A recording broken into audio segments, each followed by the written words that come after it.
परमपूज्य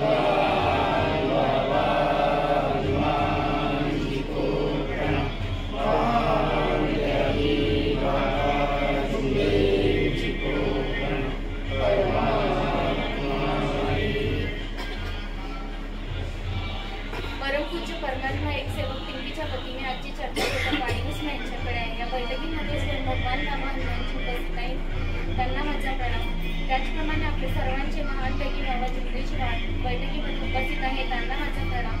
सर्वांची लाडकी आई मातोश्री वाराणसी बैठकीमध्ये उपस्थित आहे, त्यांना माझा प्रणाम।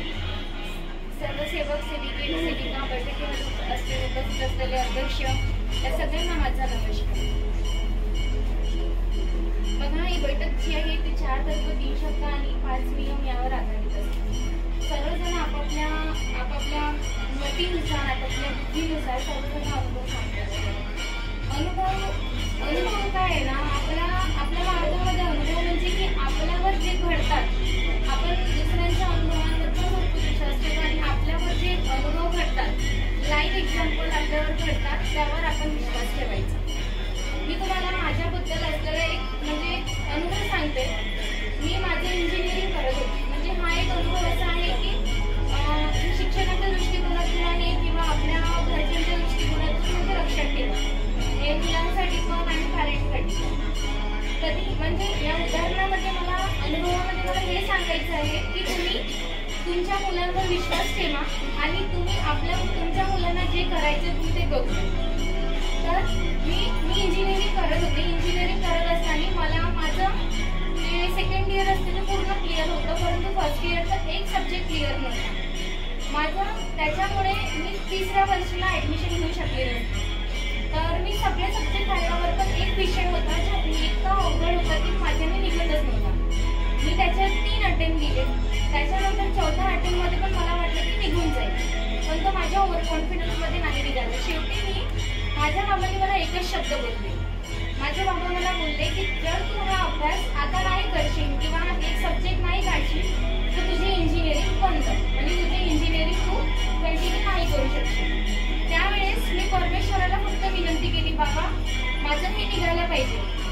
आणि तेव्हा मी काहीतरी परमेश्वराला म्हटलं होतं की मी हे करेल बा, किंवा मी पेढे आणेल किंवा मी खूप खातो राहिलेलं, असं काहीतरी मी परमेश्वराला तेव्हा बोलले होते।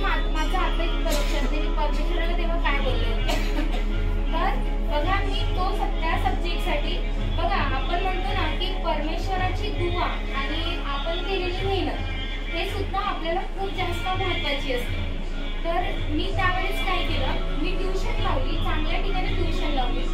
रात्र दिवस मी एक केलं, त्याच्यासाठी अभ्यास केला। माझ्याकडे तेव्हा फक्त 3 महिने बाकी होते। जर मी त्या 3 महिन्यात मेहनत नसती केली तर माझ्या भावाने माझं इंजिनिअरिंग पण बघून दिलं असतं।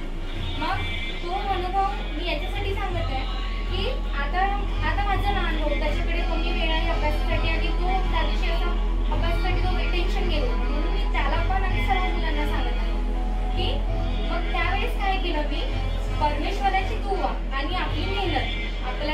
आपण म्हणतो ना आपल्याला कुठेतरी इजा झाली तेव्हा आपल्याला औषधीची पण गरज असते आणि परमेश्वराच्या दुवाची पण गरज असते। तर मग मी ट्युशन लावून तो सब्जेक्ट काढला आणि मी त्या सब्जेक्टमध्ये युनिव्हर्सिटी टॉप केला। म्हणजे बघा, ज्या सब्जेक्टमध्ये मी 2 मार्क 10 मार्क घेऊ शकत नव्हते त्या सब्जेक्टमध्ये मी चांगले 40 पैकी 36 मार्क ऑन पेपर मी काढले।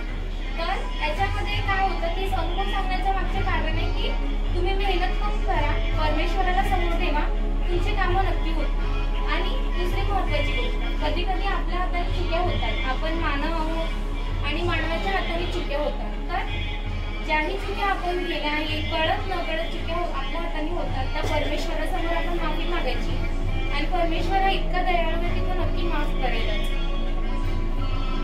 आणि इतकंच म्हणून मला एक शब्द पण ठेवायचा आहे, माझं मी म्हणजे आता मी घरी आलेले आहे जॉब करून, माझं थोडं IT साठी करिअर मी स्विच करत आहे आणि कुठेतरी मला असं वाटते की म्हणजे माझ्या हाताने काही चुकी झाली असेल किंवा काय झालं असेल मला कळत नाही आहे।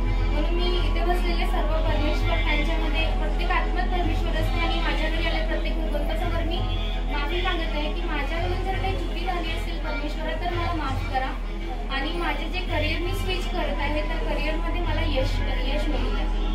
आणि मला हे लवकरात लवकर म्हणजे 1 ते 2 महिन्यामध्ये मला त्या फील्डमध्ये स्विच करायचं आहे, त्यासाठी थोडं अवघड आहे।